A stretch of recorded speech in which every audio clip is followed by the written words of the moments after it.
आज का विषय हमारा है उपास या व्रत हमारा खंडित कैसे होता है और हमारी मनचाही इच्छा हमें क्यों देर तक प्राप्त नहीं होती, किस कारण हमारे उपास में वक्त लगता है।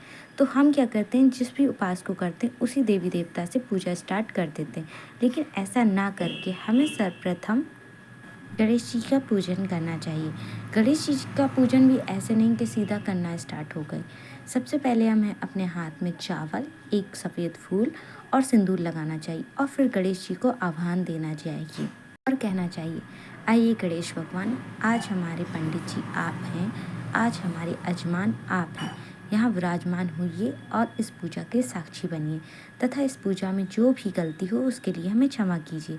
इसके पश्चात हमें दीप प्रज्वलित कर लेना चाहिए और फिर जिस देवी देवता का व्रत या पूजन हम कर रहे हैं उस देवी देवता की आराधना करनी चाहिए।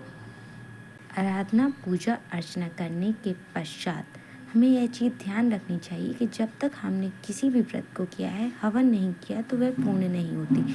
इसीलिए हमें हवन अवश्य करना चाहिए। थोड़े से धूप दीप से हवन अवश्य करें। इसके पश्चात ये ध्यान रखें कि जब तक हमारा हवन ना हो तब तक हमारा मन पूजा में ही रहे, यहाँ वहाँ विचलित ना हो।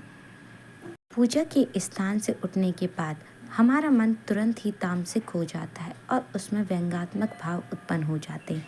इस कारण से हमारा व्रत खंडित हो जाता है। हमें यह ध्यान रखना चाहिए कि हमारे मन में कोई भी हमें किसी भी तरह के व्यंग को अपने मन में उत्पन्न नहीं होना देना चाहिए। हमें किसी भी प्रकार की तामसिक बातें व्रत में नहीं करनी चाहिए। साथ ही खुद को याद रखो कि व्रत है तुम्हारा, ये मत जताओ कि व्रत है तुम्हारा। हर किसी जो भी मिल रहा, आज मेरा व्रत है इसलिए मैं ये नहीं कर रही, आज मेरा व्रत है इसलिए मैं वो नहीं कर रही, आज मेरा व्रत है मैं लो फील कर रही, इस टाइप की बातें ना हम व्रत में करते ही भगवान को दुखी कर देते हैं कि हम उन पे एहसान कर रहे हैं। साथ ही भोजन या भोजन की खुशबू से भी हमारा मन बहक जाता है। या किसी की शादी हो जाए या किसी की शादी हो या फिर कोई फंक्शन हो और उसमें खाना हो तो हम खाना देखते एक ही चीज़ कहते हैं कि हम नहीं खा सकते क्योंकि आज हमारा व्रत है। इस बात को लेकर दुखी नहीं होना चाहिए कभी भी। व्रत में अक्सर हम अपने दिल को बहलाने के लिए और बहलाने के लिए हम अक्सर वो चीज़ें देखते हैं जो चीज़ हम देखना चाहते हैं, जो हमें पसंद है, जो कि ये गलत है, तो ये नहीं करना चाहिए। साथ ही हमें व्रत में सोना भी नहीं चाहिए। हमें ना सोने की जगह पे भजन करना चाहिए, एक उत्साह बनाए रखना चाहिए कि हमने कुछ अच्छा किया है, ये सोचते रहना चाहिए। साथ ही हमने जो वस्त्र पहने हुए ना वो धुले होने चाहिए और ऐसे होने चाहिए उन्हें देख के किसी और का मन ना बहके।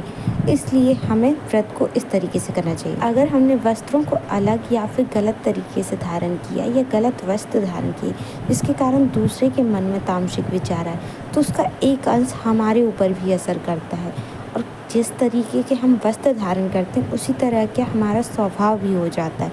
इसलिए भी हमें व्रत में अच्छे वस्त्र धारण करने चाहिए।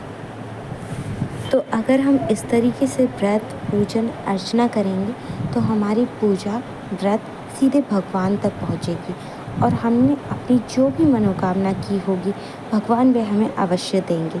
तो आपको वीडियो अच्छी लगी हो तो जो ये रील्स में अतरंगी कपड़े पहन के लड़कियां अपनी इज्जत को गिरा रही हैं और अपने स्टेटस को गिराए जा रही हैं, उनकी रील्स को आप ना देखें, ना ही शेयर करें, ना ही लोगों को बताएं कि वो इस तरीके के वीडियो बनाती हैं। अगर आप ऐसा करेंगे तो कुछ टाइम बाद वो भी उस तरीके की वीडियो नहीं बनाएंगी और हमारा समाज फिर से सती की ओर जाने लगेगा, ना कि कलयुग की ओर जा रहा है जिस तरीके से। धन्यवाद वीडियो देखने के लिए और लाइक शेयर करें।